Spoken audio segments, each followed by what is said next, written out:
glavnem, tale uvod danes je bil povsem drugačen, najbolj posvečen Majku Mihetu Tobiju, ki je takole zažural v bistvu z našimi fanti po samem srečanju v eni izmed diskotek, najverjetneje v Litvi.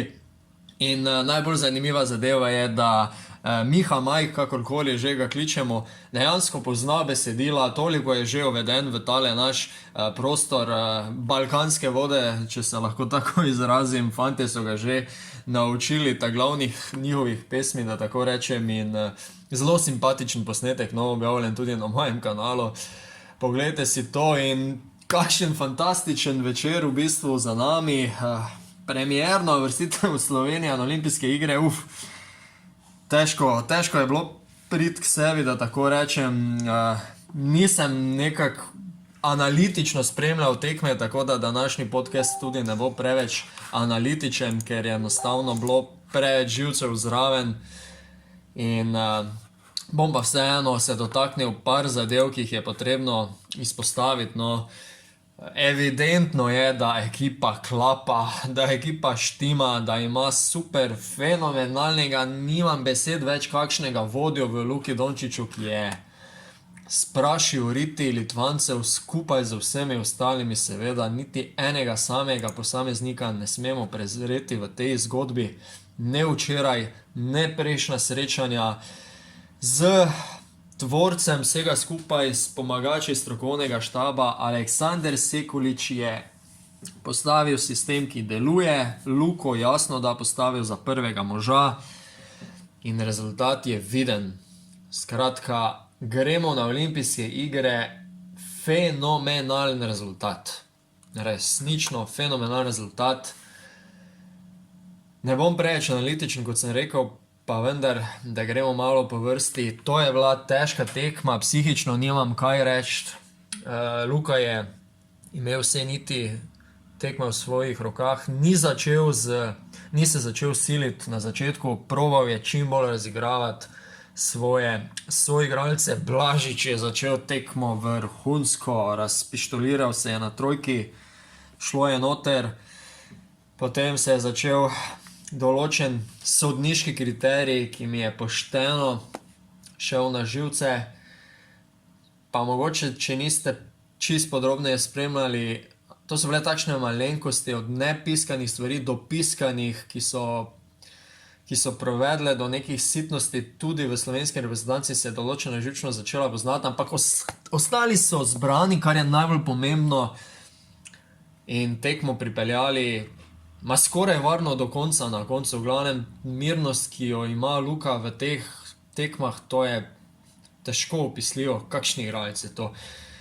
Da je to bil trojni dvojček, ki se še v bistvu v kvalifikacijskih tekmah ni zgodil, je premalo v bistvu, da sploh rečemo. Ne gre za individualno zadevo, ko govorimo o reprezentanci nikakor, ampak kaj imamo mi v reprezentanci, to je neverjetno.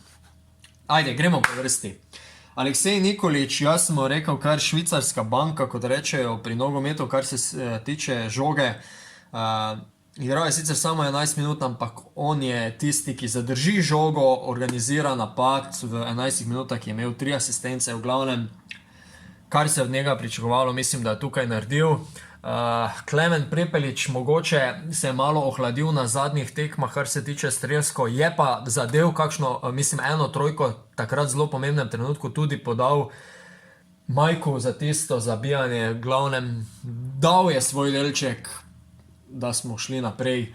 Edo Murić, statistično na tej tekmi nič posebnega, ampak v obrambi je tam prevzel ali Valenčunasa ali Sabonisa, vseeno koga. V glavnem, ko se z 20 cm višjimi, ali malo pretiravam, skratka, ko se on boril s temi centri, pismo jih je zaustavil v tistem trenutku, ko je bilo prevzemanje, ko smo imeli težave na centrskih položajih. Vsa čast, res krasno.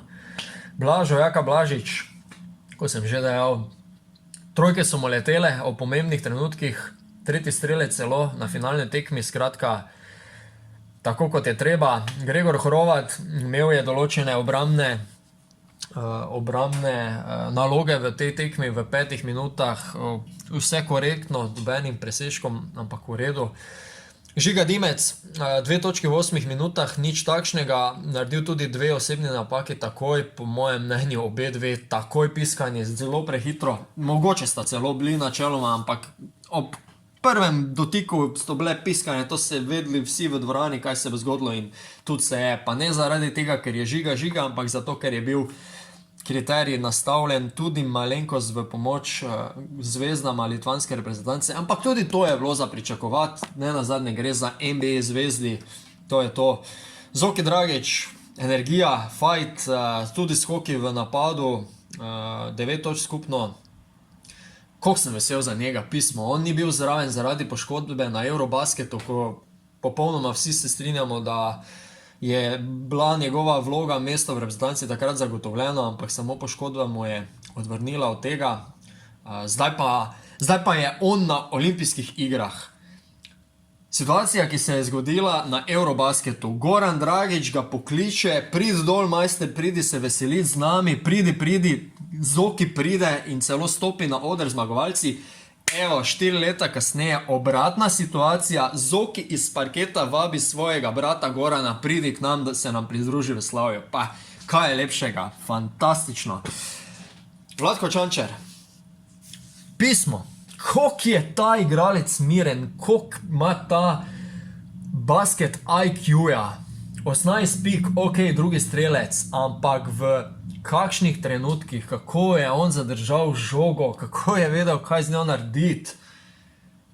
Glede na to, da je praktično že drugo sezono igral bolj drobtinice, leto sicer malo več kot predlani, ampak pa to smo mi rabili v reprezentanci, takšnega Vlatka Čančarja. To je to. Jakob Čebašek, kakorkoli se pravilno izgovori, tokrat ni dobil priložnosti za igro, ampak je na prejšnjih srečanjih naredil, kar se od njega pričakuje. Vzel si je met, ko je bil odprt, zadev jih je, to je to. Na te tekme je bil moralna podpora. In zadnji in pa nikakor najmanj pomemben, Luka Dončić. Pizle, ne vem. Ne vem, kaj naj tu rečem, ker vse, kar bi rekel, bi bilo premalo po moje. Ne vem, res težko je to reči.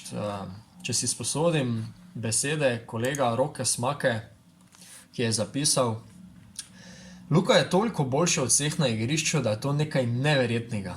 On ni malo boljši, on ni dosti boljši, on je iz jebenega drugega planeta. Mislim, ja, ne vem, kaj je on naredil, kako on vodi igro, kako se on spopada z nekim pritiskom. Pa ne vem, če vprašaš, ali je to sploh pritisk zanj, ali kaj je to, ne vem. On živi za take tekme, pismo, ne vem. On res najde ta prave situacije v ta pravem trenutku. Nekje v tretji četrtini se je sicer zgodilo, po mojem mnenju, da je nekoliko pretiraval v igri 1-5, pa vendar čez akcijo ali dve on prodre, čisto cela dvorana ve, da bo šutnil. Ne, on poda ven, najde Tobija na trojki samega kot duha, zato ker je navlekel 2 ali 3 nase in da Tobi trojko. Pa teh situacij je bilo, ne vem, 13, ker je imel 13 asistenc na koncu tekme. Ne vem, pismo. Izsiljenih osebnih napak nad njim je bilo tudi 10, tako da bi v bistvu lahko šlo za četvorni dvojček, ne, če bi se to štelo, ampak se ne, v glavnem, Luka, lej, super, da si Slovenec, kaj da rečem drugega, ne vem, fantastično. 42 na koncu indeks, če kaj šteje, ne, mislim. Dajmo še tu Aleksandra Sekuliča zraven omeniti, ker si absolutno zasluži, koliko je bilo pogroma potem, ko ga je zveza dodelila, mu zaupala vodenje reprezentance v kvalifikacijah za te olimpijske igre. Čeprav roko na srce nima nekih izkušenj, postavili so dober sistem. Lejte, klapa, igra, ja, imamo to Luko Valda, z njim je to vse enostavno, ampak lej, vseeno, ne vem, daje nek občutek sigurnosti s svojimi potezami. Akcije, ki so nastavljene, so odlične. Samo spomnite se vseh akcij ob out liniji. Ma to je skoraj vsaka bila takoj v sekundi koš. To je samo en primer. Kaj še le vse ostalo? Da ne bom predolg. Kak je lepo Slovenija na olimpijskih igrah. Joj. Pa še malo heca, če mi dovolite. Da ne bo kdo preresno vzel, pa vendar. Malo heca za konec. Hrvaški policist na meji. Kam pa vi? Mi? Na olimpijske igre? Pa vi?